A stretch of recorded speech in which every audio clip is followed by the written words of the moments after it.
Hello and welcome. You're watching Trending Tonight. Of course, we'll be talking about Maharashtra's Mahabharat and what happened in today's episode. It was about transfer posting Vasuli. But before that, there's a very important thing that has happened which needs to be spoken about, and pictures that must be shown. These are legislators who are being beaten up inside the Vidhan Sabha. What are the reasons? That is presently under investigation, and a lot has been said about that also. But mayhem inside the Bihar Assembly. Who's responsible? What were the circumstances? And why did we arrive at a situation where MLAs had to be beaten up by cops inside the Vidhan Sabha? This absolute mayhem. Bihar Assembly witnesses unruly scenes where you could see that the cops, in fact Rapid Action Force, was so upset with whatever was happening, and again this is a subject matter of investigation, that they threw MLAs out, beat them up. Some of them had to be taken out in a stretcher, on a stretcher. Now, the opposition wanted a bill to be introduced did not want a bill to be introduced in the assembly, but Nitish Kumar went ahead and, went ahead with it. Now, what are the circumstances under which this has happened and what exactly happened? The best way to understand this is to look at a video. So I'm going to play a video right here. And with the help of these pictures, you can perhaps decide for yourself. By the way, this person who is, did you see this person? He beat up the MLA. Then you've got Rapid Action Force team members throwing an MLA out of the Vidhan Sabha, as you can see. There you go. So that's a Rapid Action Force team member. There are more here, and that's an MLA, by the way, being thrown out of the assembly. Let's continue to play this. You can see that this jostling is going on non-stop. Again, we do not know the exact sequence of events. What we can see are these pictures, and the circumstances we do not know. But these are the final result as to how these MLAs are being pushed out. They want to speak to the media, but they're being pushed out. Of course, far more violent pictures. Let me quickly forward this and show you what else was happening. These are the female MLAs. And then you've got MLAs lying on the floor. Again, being pushed out, picked up and pushed out. Earlier in the day, and let's try to get you pictures, you saw pictures like these, where certain MLAs were beaten so badly that people had to call, there was an ambulance which had to be called. These are legislators, by the way. What were the circumstances that forced an administration to bring in the police right inside the Vidhan Sabha and beat up MLAs in such a way that you had crying MLAs, crying in pain, seething in pain? What were these circumstances? We still do not know. We'll have to wait for an investigation.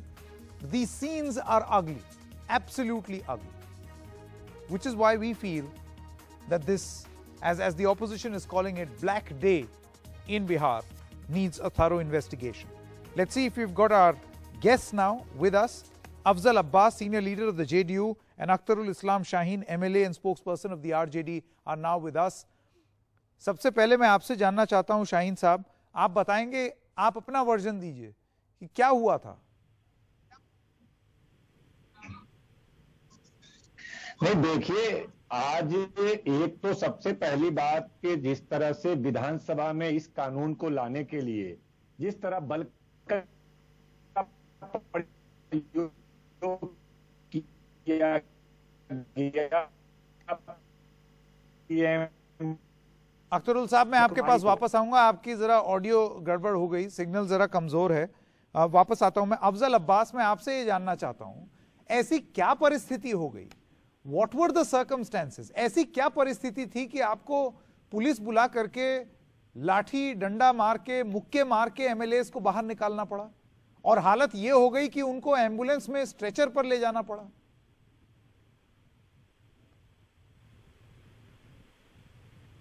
Afzal साहब, अपना mic unmute कर लीजिए। आपका mic mute पर है।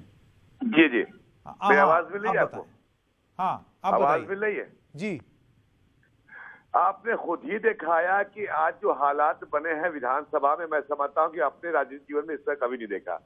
आप ये बताइए कि स्पीकर को कैप्चर किया जाए, इसमें बंधक बनाया जाए, महिलाओं को आगे लाके और अलमारी और रस्सी से तीनों दरवाजे बंद किए जा रहे हैं, तो ये कहीं ना कहीं ये साजिश के तहत, देखिए साजिश के तहत हुआ और महिलाओं का किया गया। मैं ये मानता हूँ कि लोकतंत्र में सबको अपनी बातें रखने का हक रखना भी चाहिए।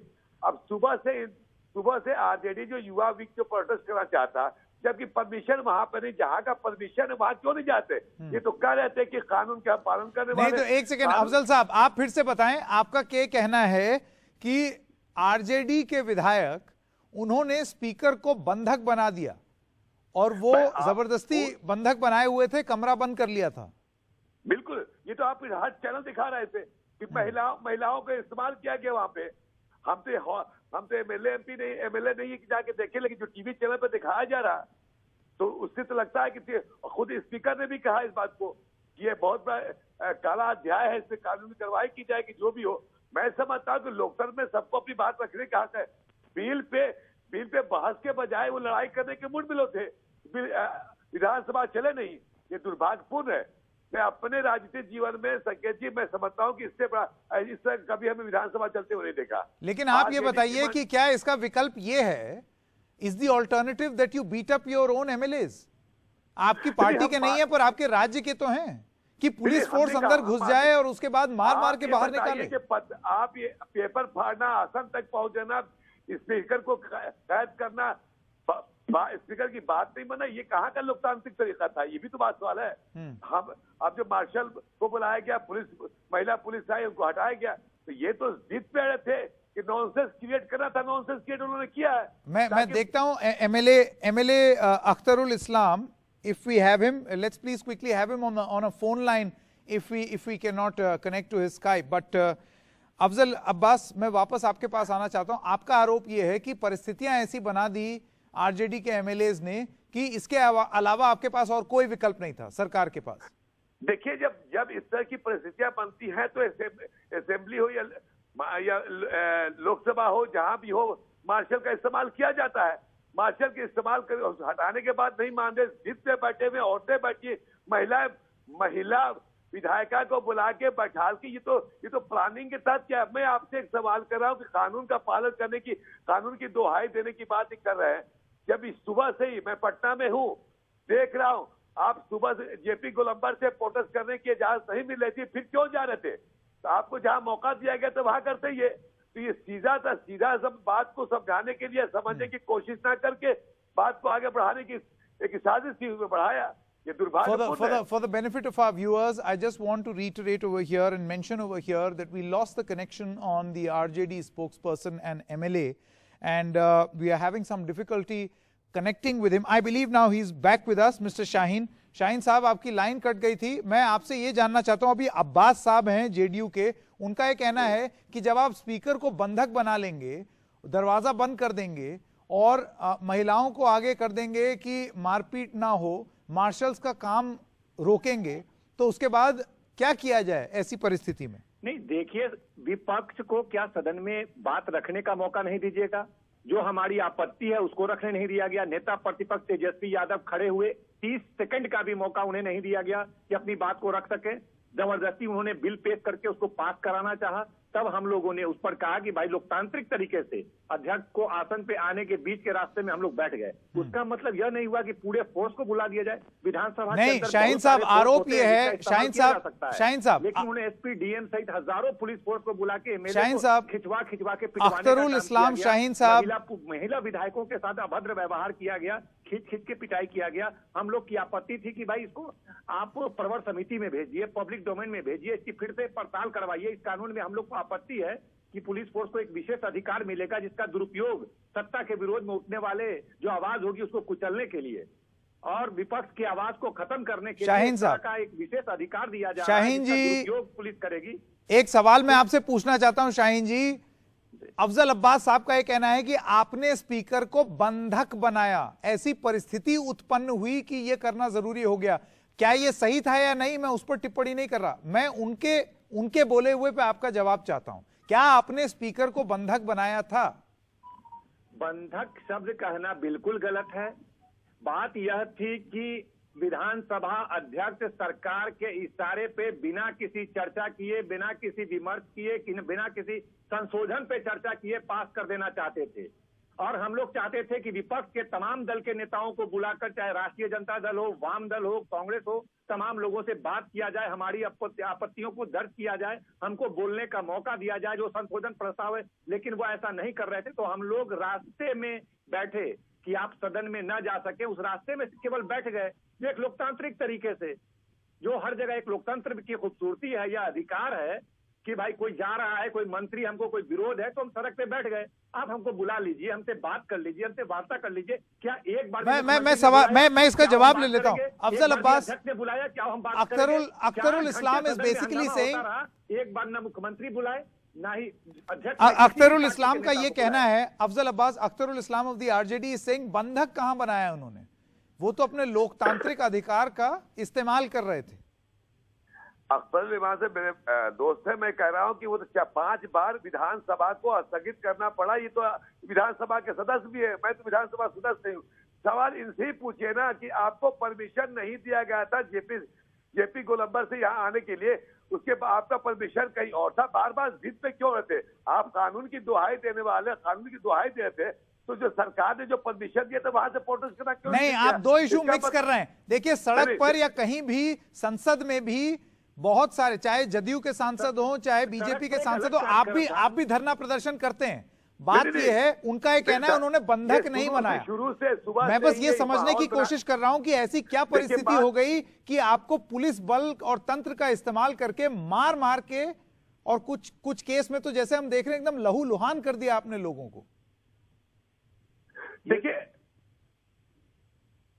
जी अफजल साहब, जब मार्शल का इस्तेमाल, देखिए हमसे बेहतर शाहीन साहब खुद बता रहे हैं, वो जब जितना तो बैठ गए, रास्ते बैठ गए, पेपर फाड़ा गया, ये भी नहीं बोल रहे हैं, शायद जहां तक पेपर वेट भी चलाया गया। अब तो ये तो खुद ही इकरार कर रहे हैं ना। इंटरेस्ट पैदा तो इन लोगों ने किया, हमने तो नहीं किया। सवाल पूछने के बजाय, जहाँ देखिए विधानसभा के सम्मानित सदस्य हैं और दूसरी बार जीत गया है, हमारे दोस्त भी हैं, लेकिन अख्तरुल साहब बहुत जल्दी से कि कहीं ना नॉनसेंस क्रिएट आप लोगों ने किया। कंक्लूजन में उनका भी जवाब ले लें। अख्तरुल इस्लाम शाहीन साहब, आरोप यह है कि आप लोगों ने एक ऐसी स्थिति की कि और कोई विकल्प नहीं बचा था। मैं आपसे जानना चाहता हूं कि अब इसमें आगे क्या हो, क्योंकि जो हम तस्वीर देख रहे हैं वो बहुत ही परेशान करने वाली है।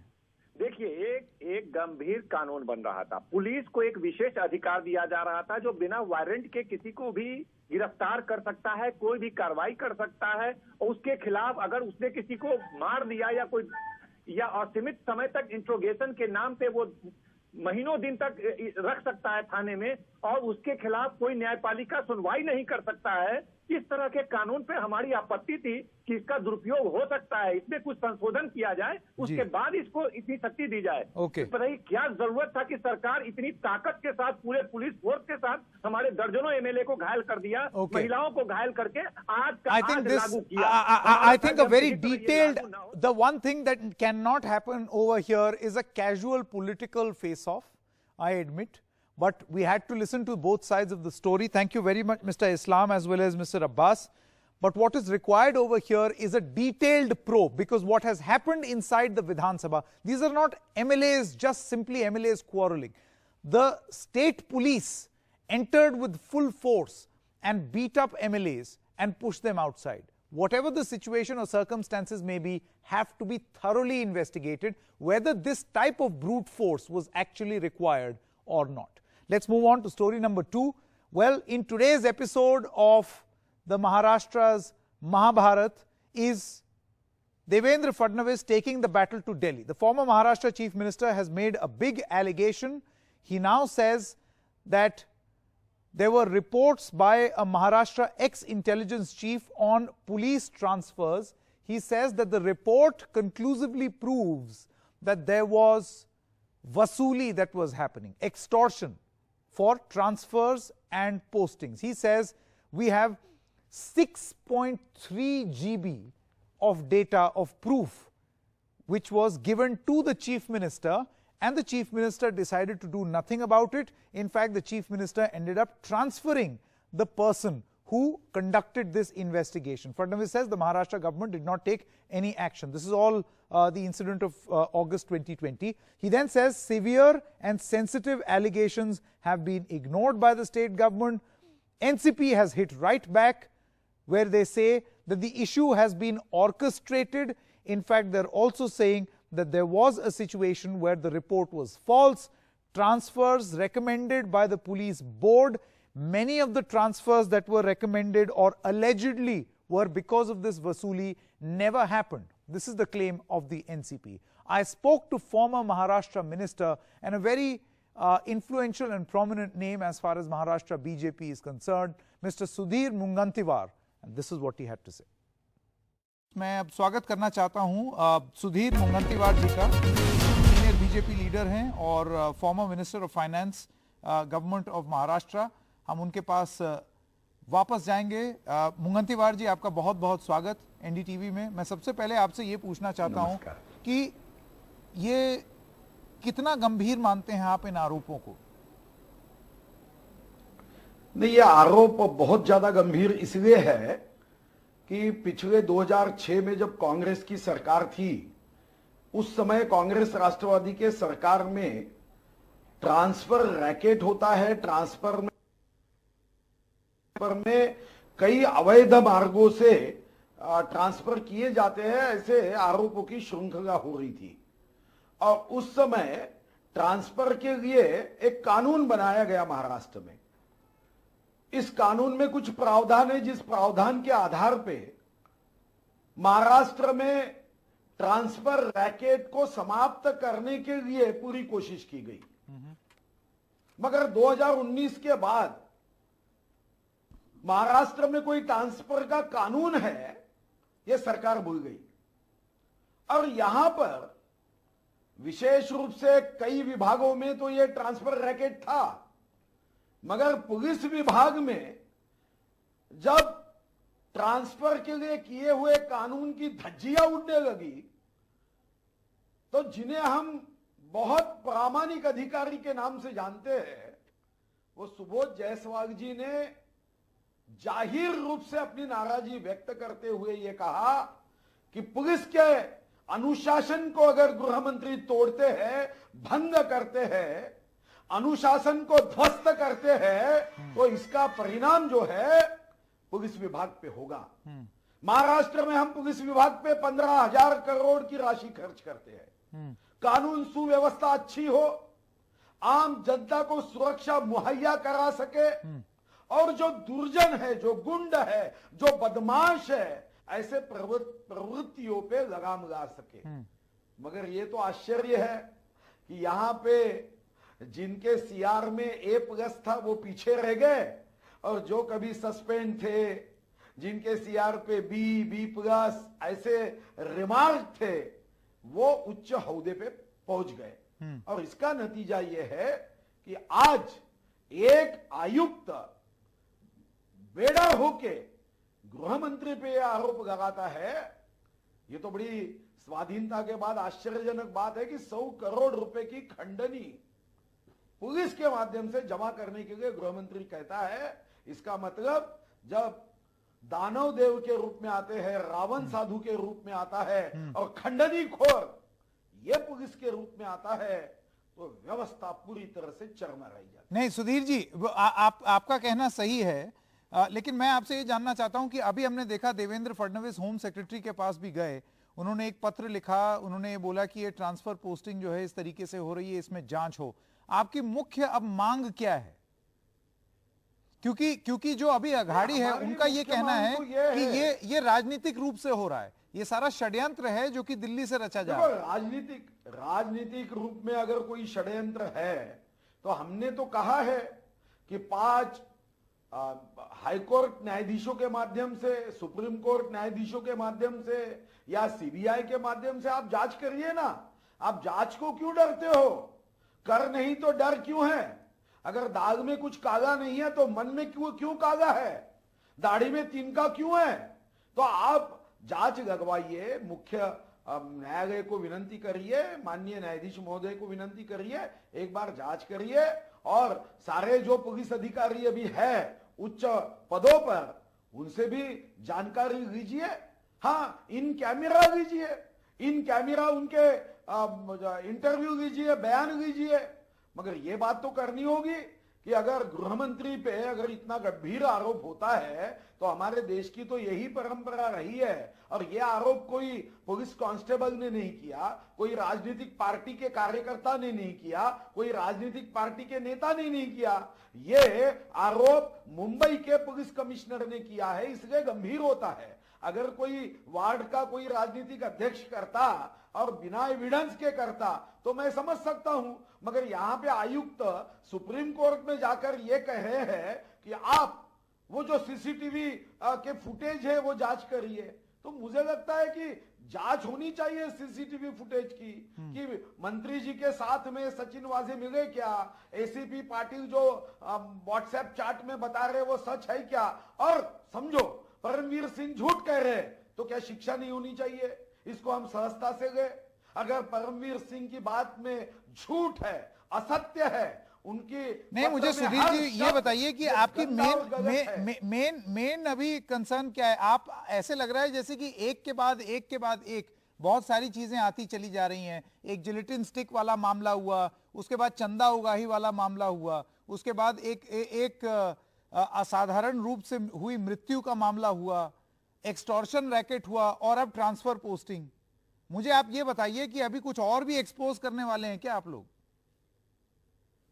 नहीं, मुझे पता नहीं, एक्सपोज करने की आवश्यकता नहीं। मगर कोई अगर पुलिस विभाग के अधिकारियों को हमने अपील भी की है, आह्वान किया है कि आप शिशुपाल के अपराध भर गए हैं, आप ये बात पक्की है कि आप सरकार के माध्यम से ट्रेजरी से पगार लेते हो, मगर ये पैसा जनता का है। हमारे कानून में ये बड़ी साफ बात है कि जब ये पाप बढ़ जाता है तो आप राज्यपाल महोदय या राष्ट्रपति महोदय को आप ये सारी बातें आप भेज सकते हो, कह सकते हो। यही हमारी व्यवस्था है। जब जनता की सरकार नहीं होती है, बेईमानी के आधार पे आई वाली सरकार अगर बेईमानी करती है, तो ऐसे समय महामहिम राज्यपाल महोदय ने इसमें ध्यान देना चाहिए, क्योंकि वो राज्य के घटना प्रमुख है। विश्व रत्न महामानव डॉक्टर बाबा साहब अंबेडकर जी के घटना की चौकट में रहकर अब अधिकारियों ने आगे आने का समय जी। सुधीर जी, आपने शरद पवार का भी बयान सुन लिया। उनको जब वो बताया गया कि अनिल देशमुख को जब वो डिफेंड कर रहे थे, उनको दिखाया गया कि वो तो प्रेस कॉन्फ्रेंस कर रहे थे, प्लेन में उड़ रहे थे, वो सारी चीजें उनको बताई गई। लेकिन जो पोजीशन ली है अघाड़ी ने, आपको लगता है कि वो जो आप चाहते हैं वो आपको नहीं मिलेगा? देखो, हम कुछ नहीं चाहते, हम जनता का हित चाहते हैं। आपको भी पता है कि 2019 में महाराष्ट्र की जनता ने भारतीय जनता पार्टी और स्वर्गीय श्रद्धेय बाला साहेब ठाकरे जी के शिवसेना को यहाँ पे मत रूपी आशीर्वाद देकर 161 विधानसभा, वो हमें मालूम है सुधीर जी। इसीलिए अघाड़ी आरोप लगा रही है कि आप जानबूझ के कर रहे हैं। जो आपने बिहार में किया था, कि उसमें नीतीश कुमार आरजेडी के साथ थे, लेकिन उसके बाद नीतीश कुमार आपकी पार्टी के साथ आ गए। वैसा ही अब कुछ महाराष्ट्र में तो नहीं हो रहा है? देखो, ऐसा कुछ नहीं हो रहा और हमारे सत्ता की कोई लालसा इस कारण नहीं है और सत्ता के लिए हम ऐसे कोई काम नहीं करेंगे। देखो, सत्ता के लिए नहीं, हम सत्य के लिए काम करने वाले लोग हैं और अभी इतने वर्षों तक सत्ता के बाहर रहे, मगर हम आपने विशेषता देखी होगी, ये पार्टी की यही विशेषता रही है। पर पथ का अंतिम लक्ष्य नहीं है सिंहासन पर चढ़ते जाना, सब समाजों को साथ लिए हमको है आगे बढ़ना। ये भारतीय जनता पार्टी के हर कार्यकर्ता की सोच रहती है। इसलिए जैसे शरद पवार साहब ने कई पार्टियां तोड़ दी, कभी कांग्रेस में रहे, आज भी अपन 1999 की उनकी प्रेस कॉन्फ्रेंस वीडियो रिकॉर्ड निकाल लीजिए, कांग्रेस के बारे में उनकी क्या सोच थी। या आप शिवसेना के श्रद्धेय बाला साहेब ठाकरे जी ने बड़े साफ रूप से कहा था कि मेरा कोई शिव सैनिक कांग्रेस के सामने घुटने नहीं टेकेगा। ऐसे अभद्र शब्दों का इस्तेमाल किया था। नहीं, ऐसे तो बीजेपी भी शिवसेना को अपना नेचुरल एलाय बुलाती थी कि हमारे सबसे पुराने दोस्त है, लेकिन वो दोस्ती टूट गई ना। नेता लोग पिछली बार क्या बात बोलते हैं उसके हिसाब से अगर देखा जाए तो फिर नहीं, स्वर्गीय श्रद्धेय हिंदू हृदय सम्राट बाला साहेब ठाकरे जी के शिवसेना के साथ हमारी दोस्ती 30 वर्ष रही है, जो मेरे ख्याल से देश में सबसे बड़ा एक समविचारी पार्टियों का अलायंस रहा है। मगर अब उनके मन में अगर कोई बेईमानी का बीज डाल दे तो उसे तो भारतीय जनता पार्टी कुछ नहीं कर सकती। ये आगे क्या रूप लेगा मुंगंटीवार जी, मैं अगर आपसे ये जानना चाहूं, भारतीय जनता पार्टी क्या प्लान कर रही है? देखो आगे क्या रूप लेगा ये मुझे पता नहीं। मुझे ये विश्वास है कि हमारे संविधान में एक शक्ति है, हमारे संविधान में एक ताकत है। सच कुछ वर्ष तक, कुछ दिनों तक, कुछ महीनों तक परेशान हो सकता है, पराजित नहीं। वैसे ही हमारे संविधान को कुछ तकलीफ कुछ दिनों तक हो सकती है, मगर संविधान विजयी होगा। आपको लगता है कि प्रावधानों के तहत आपको लगता है कि एक के बाद एक जो ये मामले सामने आ रहे हैं, मेरा आखिरी सवाल, ये भयंकर रूप से शर्मसार कर रहे हैं महाराष्ट्र की सरकार को, और इस पर एक निष्पक्ष जांच होनी जरूरी है, जो कि अनिल देशमुख के रहते हुए नहीं हो सकती। महाराष्ट्र की सरकार को भी शर्मसार करने वाले हैं, छत्रपति शिवाजी महाराज के विचारों को भी शर्मसार करने वाले हैं, और ये विश्व रत्न महामानव डॉक्टर बाबा साहब आंबेडकर जी के घटना का अनादर करने वाले भी है। ये बातें बड़ी गंभीर है, और आप जानते हो, आपने कई बार आपके ही चैनल के माध्यम से बताया कि आतंकवाद और दहशतवाद वही बड़ा होता है जहां भ्रष्टाचार बढ़ जाता है, और ये विश्व का अनुभव है। अगर महाराष्ट्र में इसके पहले शहीद हेमंत करकरे हो, कामठे हो, कई शहीदों ने अपने प्राणों की आहुति देकर महाराष्ट्र में आतंकवाद और दहशतवाद का मुकाबला किया था। अगर हम आतंकवाद और दहशतवाद के वृक्ष को बढ़ाने के लिए भ्रष्टाचार की भूमि को अगर मजबूत बनाएंगे तो मैं समझता हूं ये बहुत बड़ी गलती होगी, और ये महाराष्ट्र की जनता ऐसे लोगों को कभी क्षमा नहीं कर पाएगी। ठीक है, सुधीर मुंगंटीवार जी, आपका एनडीटीवी से बात करने के लिए बहुत बहुत शुक्रिया। नमस्कार।